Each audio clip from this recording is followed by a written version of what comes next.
미옥이 갑자기 2층 계단을 보며 말했습니다. 쉿, 조용히, 절대 소리 내면 안 돼요. 며느리는 부드럽게 내 중심을 만져 일으켰습니다. 그리고 그녀의 콧집으로 물었습니다. 금방 지옥을 갔다 왔습니다. 이제 나는 천국문을 넘고 있었습니다. 나는 소리를 내지 않으려고 이를 악물었습니다. 미옥의 현란한 스킬에 몇 분을 못 버티고 그녀의 입안에 예고도 없이 분출했습니다. 인간의 본능을 은밀히 조금씩 터치하는 혼자 보는 소설 지금 바로 시작해보겠습니다. 4년 전에 아내는 나를 떠나 하늘로 갔습니다. 병을 앓았을 때는 이미 늦어 손 쓸 틈이 없었습니다. 1년간의 짧은 투병 끝에 스르르 잠자듯이 떠나버렸습니다. 나는 평생 가족을 위해 열심히 일했습니다. 적지 않은 재산도 모았습니다. 하지만 아내의 병은 돈으로는 구할 수가 없었습니다. 너무나 슬프고 비통하고 원통했습니다. 밥이 넘어가지 않는 나날이 계속되었습니다. 하지만 못 믿을게 인간의 정이었습니다. 3, 4년 세월이 흐르면서 서서히 잊어갔습니다. 그것은 역시 가족의 힘이었습니다. 아들 레오와 5살짜리 손자의 도움이었습니다. 아내가 떠난 이래로 아들 부부는 저에게 정말 잘했습니다. 저는 지방에서 2층짜리 단독주택에서 혼자 살고 있습니다. 취미는 집에서 대형 TV로 술 한잔하면서 영화를 보는 것입니다. 아내 생전부터 우리 취미는 영화였습니다. 그날도 거실에서 멍하니 영화를 보고 있었습니다. 그때 갑자기 정적을 깨고 폰이 울렸습니다. 며느리 미옥으로부터 전화입니다. 이번 주말에 온 가족이 내려온다는 것이었습니다. 내 외로움을 달래주려고 한 달에 한 번씩 정도 내려옵니다. 내려오면 꼭 1박 이상 하고 갑니다. 정말 고마운 아들 가족입니다. 멀리 외국으로 시집간 딸은 잘 보sob니다. 벌써 얼굴 본 지 3년이 다 돼갑니다. 아들 가족인 내려오면 너무 좋습니다. 특히 5살짜리 손자는 내 인생의 기쁨입니다. 그리고 또 하나의 기쁨이 있습니다. 며느리가 준비해온 술로 단란한 술자리가 있습니다. 기다리고 기다리던 토요일이 왔습니다. 아들 가족이 토요일 저녁에 도착했습니다. 할아버지하고 손자가 달려왔습니다. 뒤를 이어 아들이 들어왔습니다. 며느리 미옥이 마지막에 들어왔습니다. 아버님, 이번에는 이 국산 명주로 사왔습니다. 매번 이렇게 챙겨주다니 정말 고맙구나. 며느리는 저녁 식사 후 술자리를 준비합니다. 온 가족이 둘러앉아 따뜻한 대화를 나눕니다. 밝고 다정다감한 며느리는 언제 봐도 아름답습니다. 나에게 너무 잘해주어 마음속으로 정말 고마워합니다. 영화를 좋아하는 취미도 나와 같습니다. 아들이 결혼 안 하는 잘했다고 늘 생각합니다. 8시가 되자 손자는 벌써 잠이 오고 있습니다. 장거리 운전에 지친 아들도 벌써 잠이 오는 눈치입니다. 아들이 손자를 안고 2층 큰 방으로 올라갔습니다. 그리고는 한참이 지나도 아들은 내려오지 않습니다. 경식 아빠도 같이 자는가 봐요. 아버님, 나와 며느리는 즐거운 대화를 이어갔다. 아름다운 며느리와 시간을 보내는 게 힐링이 되었습니다. 술이 끝나고 우리는 공통의 취미생활인 영화를 같이 봅니다. 내가 준비한 다큐멘터리 영화를 보면서 가볍게 맥주 한 캔 했습니다. 영화를 보다 갑자기 조용해졌습니다. 너플 힐끗 보니 며느리는 소파에 기대어 졸고 있습니다. 무방비 상태로 잠든 모습이 너무 아름다웠습니다. 이러면 안 되는데 이성을 차리자 하면서도 저 밑에서 뜨거운 뭔가가 콱 올라오고 있었습니다. 정적을 깨면서 며느리가 말했습니다. 아버님, 저 졸려서 안 되겠어요. 먼저 들어가서 잘게요. 죄송해요. 그렇게 말하고 며느리는 2층으로 올라갔습니다. 다음 날 아침 아들 가족은 테마파크로 놀러 갔습니다. 혼자 남은 나는 며느리 미옥의 잠자는 모습이 떠올랐습니다. 고마운 며느리가 언제부터인가 여인으로 변했습니다. 설레는 마음으로 저녁을 기다렸습니다. 일찍 돌아온 아들 가족과 같이 즐거운 식사를 가졌습니다. 그리고 어제와 같은 즐거운 술자리를 가졌습니다. 하루 종일 논다고 지친 손자는 금방 잠이 들었습니다. 아들은 손자를 안고 2층으로 올라갔습니다. 그리고 남은 며느리와 나는 즐거운 대화를 이어갔습니다. 아버님, 우리 오늘 저녁은 무슨 영화 볼까요? 하고 며느리가 물었습니다. 아가 오늘은 좀 점괘멜로 애정물로 볼까? 네 저도 그런 거 보고 싶었어요. 아버님 참 저하고 코드가 잘 맞아요. 미옥이 까르르 웃으면서 뒷정리를 했습니다. 캔 맥주 들고 다정히 긴 소파에 나란히 앉아서 영화를 봤습니다. 한참 집중하다 갑자기 어제 같이 조용해졌습니다. 옆을 보니 며느리가 소파 팔걸이에 기대어 자고 있었습니다. 그런데 며느리의 풍만한 육체의 굴곡이 눈에 확 들어왔습니다. 깊게 파인 브이넥 사이로 풍만한 가슴이 보였습니다. 스커트 갈라진 사이로 하얀 허벅지가 보였습니다. 숨이 꼴깍 넘어가면서 아플 정도로 커졌습니다. 정말 오랜만에 느껴보는 본능이었습니다. 눈길을 단대로 옮길 수가 없었습니다. 나도 모르게 그 하얀 허벅지로 손이 갔습니다. 도대체 이성적으로 생각할 틈이 없었습니다. 그 찰나 몇 분간에 나도 모르게 일어난 일입니다. 막 허벅지에 손이 닿으며 짜릿한 쾌감이 몰려왔습니다. 그때 그 순간 갑자기 2층 목조 계단에서 소리가 들렸습니다. 잠들었던 아들이 깨서 내려온 것입니다. 정말 간발의 차이로 아찔한 순간이었습니다. 며느라기가 피곤한 모양이구나. 어서 데리고 올라가서 쉬거라. 아들이 며느리를 안고 2층으로 올라갔습니다. 그날 밤 저는 쇼크를 정말 많이 받았습니다. 욕망이라는 게 늙으면 통제당할 줄 알았습니다. 그런데 이렇게 숨어 있다가 강력한 습격을 당할 줄 몰랐습니다. 특히 아들에 대한 죄책감으로 몸부림쳤습니다. 이 나이 되어도 통제 못하는 본능이 무서워졌습니다. 아무래도 혼자 살기가 어려울 것 같았습니다. 여자친구를 사귈까 하는 생각을 했습니다. 다음 달 아들 가족은 다음 달을 기약하며 상경했습니다. 마음속으로 엄청난 혼란에 빠졌습니다. 며느리를 기다리는 혼이 빠진 시아버지, 아들에 대한 죄책감에 자책하는 늙은 아버지. 20일 정도 지나서 며느리가 전화 왔습니다. 아버님 이번 달은 그이가 해외 출장이 잡혀서 못 간대요. 다음 달에 맛있는 거 사가지고 갈게요. 힘이 쭉 빠지고 세상만사가 싫어졌습니다. 그 한 달 동안 며느리에게 전화하고 싶어서 죽는 줄 알았습니다. 그 하얀 허벅지를 생각하며 혼자 달래고 있는 자신에게 놀랐습니다. 결국 본능이 이성을 이겼나 봅니다. 그렇게 힘들게 어렵게 기다리고 있었습니다. 드디어 화요일 날 며느리에게서 전화가 왔습니다. 이번 주 금요일 밤에 좀 늦게 내려갈게요.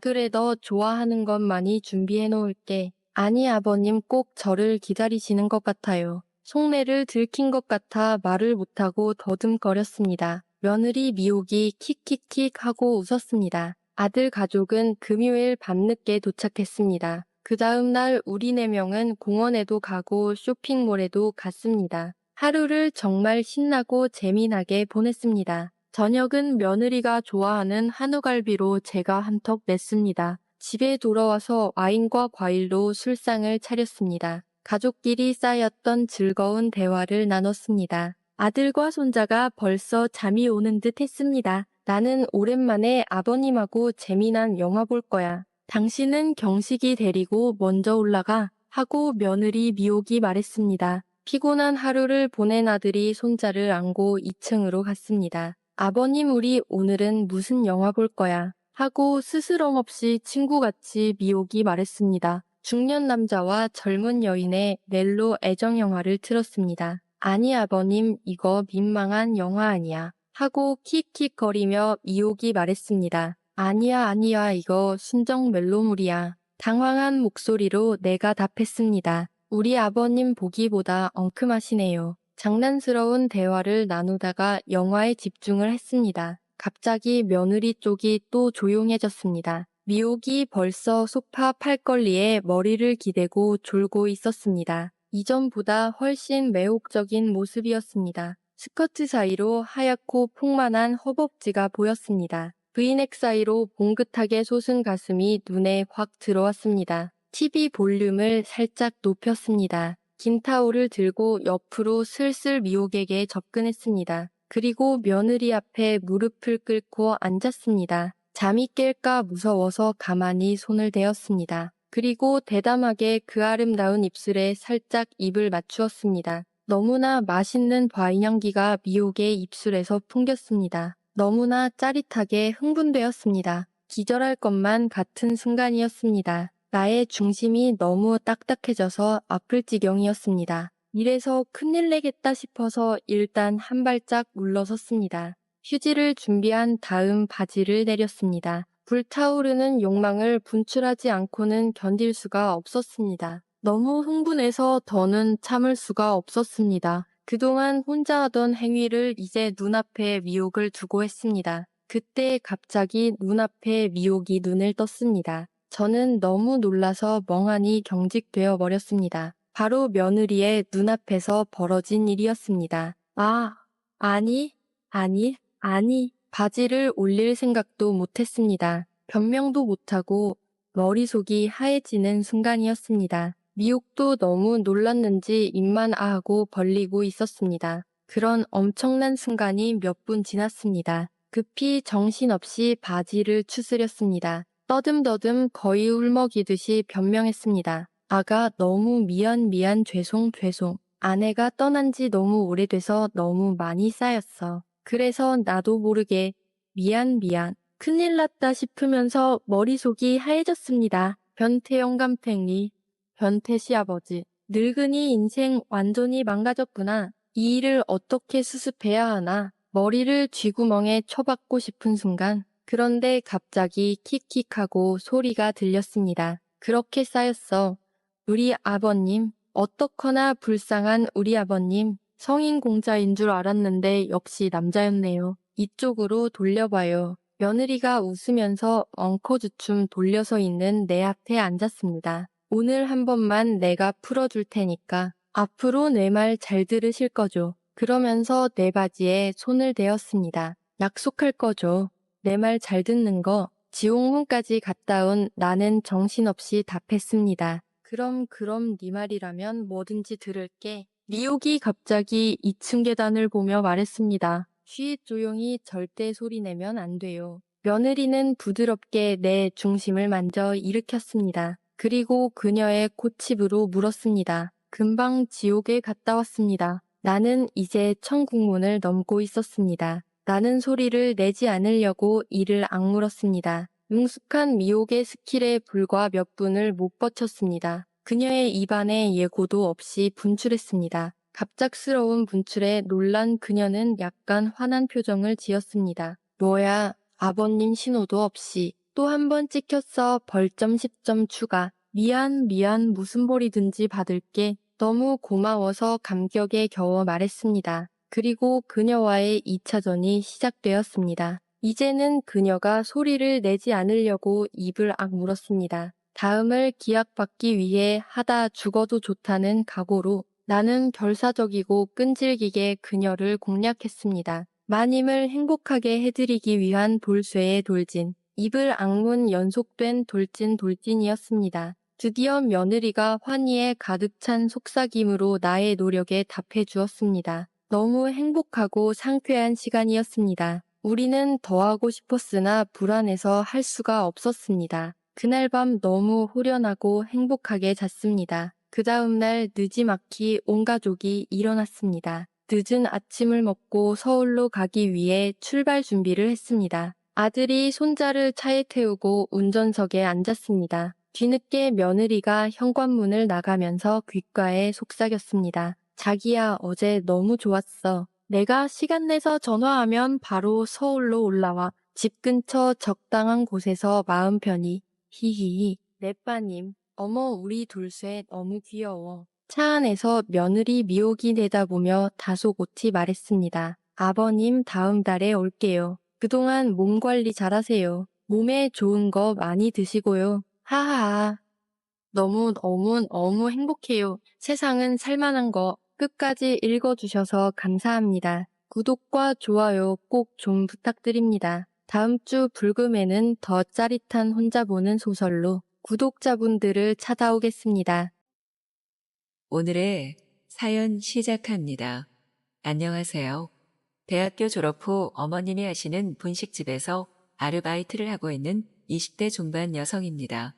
원래 여기서 일할 생각은 전혀 없었는데 갑자기 입소문을 타게 되면서 일이 너무 바빠져 어쩔 수 없이 엄마를 도와주고 있어요. 대학교 전공을 살려 취업하기도 부족할 판에 이러고 있는 게 가끔 한숨이 나오기도 하는데 별 방법이 없더라고요. 속으로는 엄마가 다른 아르바이트를 구하고 저는 편하게 취준을 하라고 응원해 줬으면 좋겠다 생각을 하는데 엄마는 어렸을 때부터 약간 짠순이 기질이 있어서 항상 돈을 아끼려고 했어요. 그래서 제가 당연하게 일을 도와줘야 한다 생각하니까 제가 거기서 못하겠다 거절하기도 힘들더라고요. 그래도 아르바이트비는 잘 챙겨주시니까 그나마 괜찮지만 솔직히 이대로 시간만 보낸다면 취업 시기를 놓쳐 큰 손해를 본다는 생각에 요즘 참 고민이 많네요. 아무튼 이런 저의 걱정과는 또 반대로 저는 연애도 열심히 하고 있는데요. 최근 현재 남자친구에 대한 깜짝 놀랄 만한 사연을 알게 돼서 이렇게 저도 이야기를 남겨봅니다. 저는 엄마 분식집 알바를 하면서도 틈틈이 취업 준비를 해오고 있었는데요. 시간이 날 때마다 자주 가는 카페가 있어요. 집 근처에 있어서 가기도 편하고 사람이 별로 없어서 이것저것 준비하기에는 딱이더라고요. 그래서 자주 가는 곳인데 음료도 생각보다 맛있고 저렴해서 안 갈 이유가 없는 카페였죠. 아무튼 틈틈이 카페에 들러 공부를 하고 있던 참에 어느 순간부터 한 남자가 눈에 들어오더라고요. 저는 집 근처 카페를 다닌 지 적어도 몇 년은 된 것 같은데 그 사람은 그동안 한 번도 보지 못한 사람이었어요. 저보다 나이는 조금 많아 보였는데 항상 읽을 만한 책 한 권을 들고 앉아 책을 천천히 읽곤 했죠. 집중하는 얼굴이 매력 있어서 자꾸 쳐다보게 됐는데요. 사실 그를 자꾸 보게 되는 데에는 다른 이유도 있었어요. 그는 제 옛날 남자친구를 꽤나 닮은 외모였었거든요. 뭔가 정말 똑같진 않은데 비슷한 분위기가 풍기고 체격과 키도 비슷했죠. 전 남자친구랑은 헤어진 지 벌써 몇 년이 지났고 그 사람은 저와 사는 지역이 다르기 때문에 사실 마주칠 일이 거의 없다고 봐도 되거든요. 그래서 그가 전 남자친구일 리는 없지만 그래도 비슷한 사람이라 눈이 가더라고요. 게다가 전 남자친구와는 나쁘게 헤어진 것도 아니고 서로 합의하에 응원하며 잘 헤어졌어요. 그래서 그를 볼 때면 전 남자친구 생각도 나고 그 사람은 어떻게 지낼지 궁금하기도 하고 그랬죠. 아무튼 그렇게 저만 있던 공간에서 한 남자가 들어와 둘이 되었고 그렇게 시간은 또 흘러갔어요. 평소처럼 분식집 알바를 가기 전 카페에 들러 공부를 하려는데 그날은 그 남자가 먼저 와 있더라고요. 살짝 그를 신경 쓰면서 자리에 앉고 음료를 가져오려는데 너무 칠칠 맞았던 탓인지 넘어져서 쨍그랑하는 소리와 음료가 바닥에 튀었어요. 너무 당황해서 어떻게 하지 얼굴이 새빨개졌는데 카페 아르바이트생과 그가 동시에 다가오더라고요. 급하게 다가와 괜찮냐고 묻는 그의 목소리는 전 남자친구와 비슷하게 중저음이었어요. 어떻게 목소리마저 비슷한지 참 신기할 따름이었죠.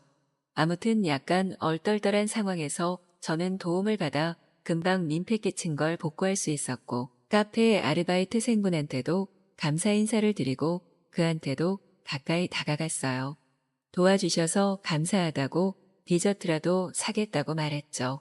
그는 손사래를 치며 아니라고 당연히 제가 해야 할 일을 했을 뿐이라고 말했어요. 그래도 저는 이대로 넘어가는 건 제 마음이 편하지 않다고 뭐라도 사드리겠다고 말하며 카운터로 갔어요. 저는 조각 케이크 하나를 주문해서 들고 그의 앞자리에 앉았죠. 그의 앞에 앉아 조각 케이크를 들이대니까 그는 살짝 웃더니 자기 얼그레이 케이크 좋아하는지 어떻게 알았냐며 저를 칭찬해 주더라고요. 그런 그의 미소에 오랜만에 심장이 두근대고 떨리는 느낌이었죠. 그렇게 우리는 우연한 사건을 계기로 해서 친해지게 됐어요. 저는 그날 바로 그의 번호를 따서 연락을 하고 지냈고 이런저런 이야기를 하며 서로에 대해서도 많이 알게 됐죠. 몰랐는데 그도 저희 어머니처럼 이 지역에서 자영업을 하고 있더라고요. 고향이 여기가 아니지만 어차피 성인이기도 하고 사업하기에 좋은 곳을 찾아다니다가 이곳에 정착하게 됐다 했죠. 저는 아직 취업도 제대로 하지 못해 알바를 하고 있는데 자기 사업을 벌써 차려 열심히 살아가고 있는 그가 참 멋있어 보였어요. 저는 자연스럽게 그와 사랑에 빠졌고 그 또한 제가 마음에 들었는지 우리는 연인이 됐죠. 제가 분식집 아르바이트를 하고 있다니까 그는 가끔 시간이 날 때면 우리 가게를 도와주러 오기도 했고요. 저 또한 그의 사업장에 가서 이것저것 둘러보기도 하고 도울 게 있으면 돕고 그랬죠. 서로 공감대가 비슷하다 보니 쿵짝이 잘 맞아서 우리는 싸우지도 않고 잘 지냈어요. 그런데 정말 보면 볼수록 전 남자친구가 생각나는 기분에 어느 날은 술을 마시고 이야기를 건넸어요. 정말 이런 말 하면 미안하지만 오빠 처음 봤을 때부터 사실 낯익은 느낌이었다고요. 전 남자친구를 많이 닮은 외모에 카페에서 처음 마주칠 때부터 오빠에게 자꾸 눈이 갔다 이야기했죠. 오빠는 별다른 반응을 하지 않더니 뭐 세상 살다 보면 비슷한 사람들 많지 않냐고 그랬어요. 그러면서 한마디 덧붙이는데 설마 자기 동생 만났던 것도 아닐 테고 걱정하지 말라 하더라고요. 그가 동생이 있다는 사실은 그때 처음 들은 이야기라 궁금하기도 해서 그에게 사진을 보여달라 했어요. 그는 술이 살짝 들어가서 벌개진 얼굴로 사진을 보여줬죠. 그런데 저는 사진을 보고 더 충격 먹을 수밖에 없었어요. 사진 속의 그 남자는 제가 예전에 만났던 남자친구랑 정확히 똑같았거든요. 그런데 진짜 제가 만났던 전 남자친구가 자기 동생이라는 걸 알면 그가 너무 곤란해할 것 같았죠. 그래서 최대한 표정 관리를 하면서 동생에 대해 조금 더 물어보니 이전에 살았던 지역과 나왔던 대학 등 정확히 전 남자친구와 일치하더라고요. 저는 속으로 이 일을 어떡하나 싶었어요. 물론 지금은 헤어진 사이라 별거 아니라고 생각하실 수도 있지만 아무리 그래도 그와 볼 거 안 볼 거 다 본 사이인데 나중에 마주치기라도 한다면 참 어색할 것 같았거든요. 그 와중에 남자친구는 점점 술 기운이 올라오는지 저에게 천천히 다가오더라고요. 제 입술을 훔치고 천천히 단계를 밟아가는 그는 정성껏 저를 안아줬어요. 평소라면 그에게 온전히 집중할 수 있었겠지만 그날만큼은 조금 달랐어요. 속으로 이런저런 생각을 하느라 사랑 나누는 것에도 집중할 수 없었고 그래도 그는 술에 취해 적극적으로 움직였죠. 아무튼 그렇게 밤이 지나가고 며칠이 흘렀어요. 여전히 저는 이 사실을 어떻게 밝혀야 할지 아니면 아직 모르는 일이니 숨겨야 할지 고민입니다. 시간이 더 흐르면 안 될 것 같긴 한데 그렇다고 쉽사리 말하기도 힘드네요.